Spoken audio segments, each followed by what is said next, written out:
Let's look at a few ways we can clone keyframes and function curves in the curve editor. Currently have a little bit of animation on this ship. So we'll first take a look at a way we can clone a key from the curve editor. We'll just go right back and I'll bring the window over.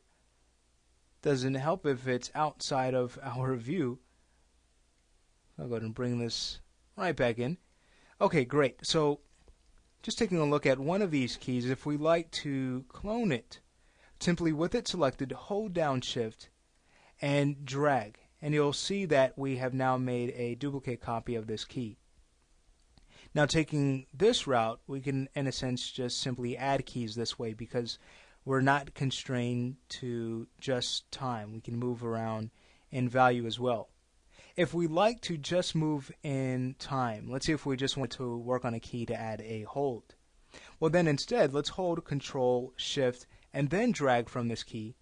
And you'll see that now we're able to constrain the movement of this key only in time. To move only in time. Now, what's nice is that Control also works in the vertical direction. So if we hold down Control and move this key, notice we're able to constrain it to only move in value.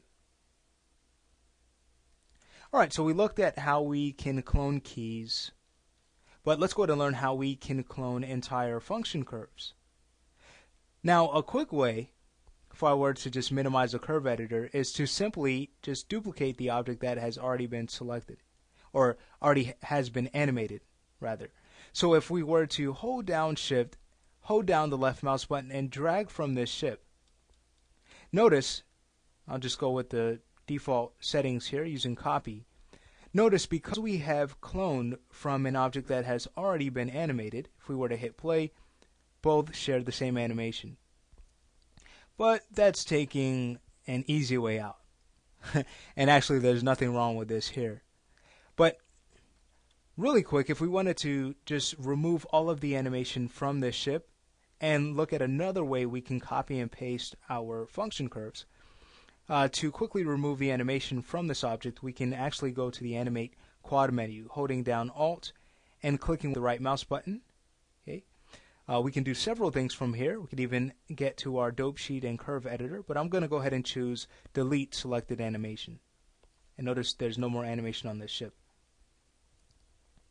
So one way we can, again, copy and paste function curves from individual tracks is to go back to our curve editor, choose the track that we'd like to copy. In this case, I'm just going to go with the position X, right click, and notice we have copy right underneath collect parameters. I'll choose that, close this out. We can go to our ship. I'll bring this back and go to its position X track. Right clicking, we can choose paste. And again, a dialog appears where we can make either a copy or an instance or even replace any instances. But I'm going to go ahead and use or just choose OK using copy. And now what we see is that both of our ships share the same position X movement. So ideally what you'd want is to either take that route, or if you're using the same object, you can just clone the whatever object that you have animated. Another way is to actually, under File, use Save Animation, and we're going to take a look at that a little bit later on when we discuss the motion mixer and even mapping animation. But what you'd want to do from here, I'm just going to go ahead and go back to where the ship had all of the keyframes. What you'd want to do from here, once you have cloned your F-curves, is to simply add a little bit of offset in your animation just so that everything's not happening at the same time. That's called twinning, and that can really harm our animations because that's not natural movement at all.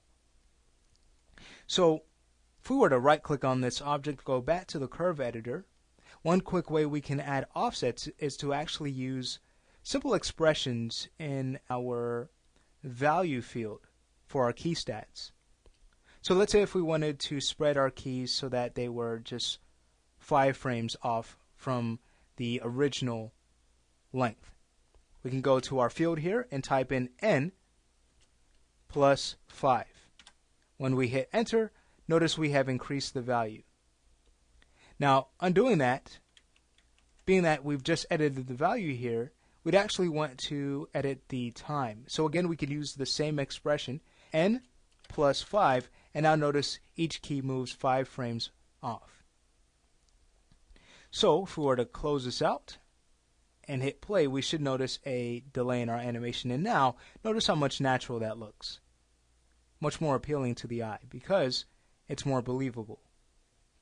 Well, that's a quick look at how we can clone keys and function curves, and we also took a look at a quick way we can use expressions in our track view to offset animation.